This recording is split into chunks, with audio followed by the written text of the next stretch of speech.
అంటే రీసెంట్‌గా మనం పాలిటిక్స్ గనుక చూసుకున్నట్లయితే జగన్ గానివ్వండి, అలాగే చంద్రబాబు గారు గానివ్వండి, అలాగే ఇప్పుడు తెలంగాణలో గనుక చూసుకున్నట్లయితే రేవంత్ గారు గానివ్వండి, వీళ్ళందరూ కూడా అరెస్ట్ అయ్యారు కదా! ముందు సీఎం కాకముందు. సో, దాన్నేమన్నా ఫాలో అవుతుందంటారా?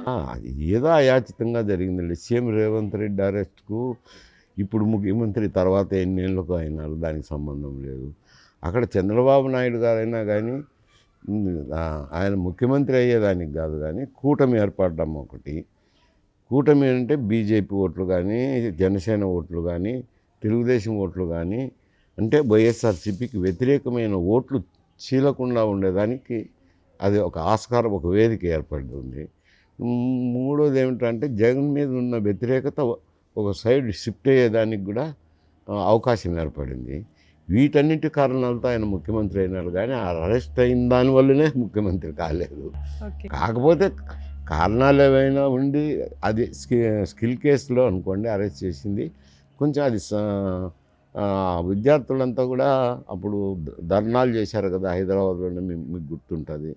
మేము ఆ స్కిల్ యూనివర్సిటీ ఉండేదానివల్లే, ఆడ చదువుకునే దానివల్లనే మేము ఐటీ ఉద్యోగాల్లో చేరగలిగినాము, మాకు ఉపాధి దొరికింది అంటే స్కిల్ యూనివర్సిటీ ఉన్నందువల్లనే అని చెప్పి వాళ్ళందరూ కూడా దానివల్ల నష్టం జరిగినట్టు ఏం కనపడలే. కాకపోయినా కొంచెం కక్ష సాధింపు ధోరణిలో చేసినారనేది కొంతమేరకు సింపతి వచ్చింది కానీ అది ఎలక్షన్ రిజల్ట్ని చేసింది అని చెప్పలేము.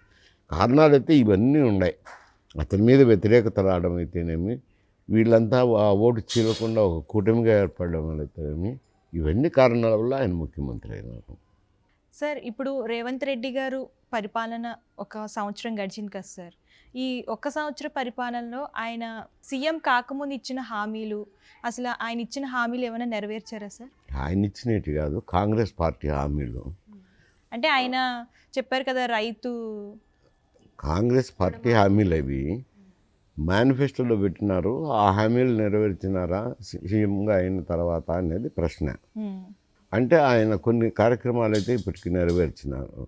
ఒకటి ఏమిటి, ఉచిత బస్సు ప్రయాణం అయితేనేమి, పెన్షన్లు అయితేనేమి, గ్యాస్ సిలిండర్ అయితేనేమి, ఇంకా చేయనివి రైతు భరోసా ఒకటి ఉంది. రైతు భరోసా కూడా కార్యక్రమం సంక్రాంతి నుంచి మొదలుపెట్టారు. ఎందుకంటే రైతు భరోసాలో కొన్ని గైడ్ లైన్స్ను మార్చినారు. గతంలో బీడు భూములకైనా ఇచ్చినారు, సాగు చేయని భూములకు, బీడు భూములకు, వీటన్నిటికి కూడా రైతు బంధు ఇచ్చినారు. ఎందుకు రైతు బంధు వలన అది వారికి తెలియాల్సింది, ఆ ప్రభుత్వానికి. ఇప్పుడు ఎందుకంటే సాగు చేసే రైతులకు వారికి ఊతం ఇవ్వాలని చెప్పి ఎవరెవరైతే సాగు చేస్తున్నారో ఆ సాగు చేసే భూములను సర్వే చేస్తున్నారు. సర్వే చేసి ఆ రైతులకు రైతు భరోసా ఇవ్వాలని.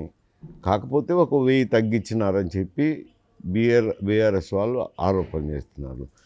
ఇందులో సమస్య ఏమిట్రానంటే ఆరోపణలు చేసేవారే వల్లనే ఈ ఇబ్బందులన్నీ జరుగుతున్నాయి.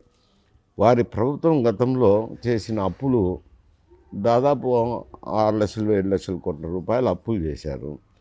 ఆ అప్పులకు వడ్డీలు, కంతులు, ఇంట్రెస్ట్ అయితేనేమి, కంతులు అయితేనేమి, ఇన్స్టాల్మెంట్స్ అయితేనేమి, ఇవి పే చేయాలని అంటే సంవత్సరానికి 44,000 కోట్ల రూపాయలు పే చేయాల్సింది. రాష్ట్రానికి వచ్చే ఆదాయం 1,30,000 కోట్ల రూపాయలు. ఆ 1,30,000 కోట్ల రూపాయలు నేనంటే గతంలో ఉన్న అకౌంట్స్, యాక్చువల్ అకౌంట్స్ చెప్తున్నాను. 44,000 కోట్లు దానికి పోతే మిగిలినది ఏముంది? మిగిలిన అమౌంట్లో జీతభత్యాలు, పెన్షన్స్ ఇవన్నీ పోగా మిగిలేది చాలా తక్కువ అమౌంట్ ఉంటుంది. మిగిలినప్పుడు ఇప్పుడు ఈ కొత్తగా స్కీములు స్టార్ట్ చేయాలంటే, పాత స్కీములు అయితే కంటిన్యూ కావాలా, మళ్ళీ కొత్త స్కీములకు డబ్బు అందజేయాలని అంటే నిధులు చాలకొస్తున్నాయి. కాబట్టి వాళ్ళు నిధుల సేకరణలో కొంచెం జాప్యం అవుతుంది. జాప్యమైన దాన్ని, ఆ జాప్యాన్ని పట్టుకొని బీఆర్ఎస్ నాయకులు ఇంకా ఇంప్లిమెంట్ చేయలేదు అని అంటున్నారు. వాళ్ళైతే తుదకు సంవత్సరాంతానికల్లా చేసేదానికి పూనుకున్నారు. అది సంక్రాంతి నుంచి అది శ్రీకారం చుట్టినారు. సర్వేలు జరుగుతున్నాయి. సర్వే అయిపోతానే మేము డబ్బులు వేస్తామని చెప్తున్నారు కదా మంత్రులు. సార్ మీ సమయాన్ని వెచ్చించి మా వ్యూస్కి మంచి ఇన్ఫర్మేషన్ ఇచ్చినందుకు థ్యాంక్స్ సార్. సార్ ఇప్పుడు తెలంగాణ పాలిటిక్స్ కనుక చూసుకున్నట్లయితే ముఖ్యంగా ప్రెజెంట్ కేటీఆర్ గారిని ఈ కార్ రేస్లో అరెస్ట్ చేసే అవకాశం ఉందంటారా? ఒకవేళ ఆయన అరెస్ట్ అయితే నెక్స్ట్ సీఎం ఆయన అయ్యే అవకాశం ఉంటుంది. ముఖ్యమంత్రి కావాలని ఎక్కడ సాంప్రదాయం లేదులేండి. కాకపోతే ఆ కేసు బహిరంగంగానే కనపడుతుంది. ఎందుకంటే ఈ ఫార్ములా రేస్కు క్యాబినెట్ ఆమోద ముద్ర లేదు. క్యాబినెట్ ఆమోద ముద్ర అనేది అవసరం.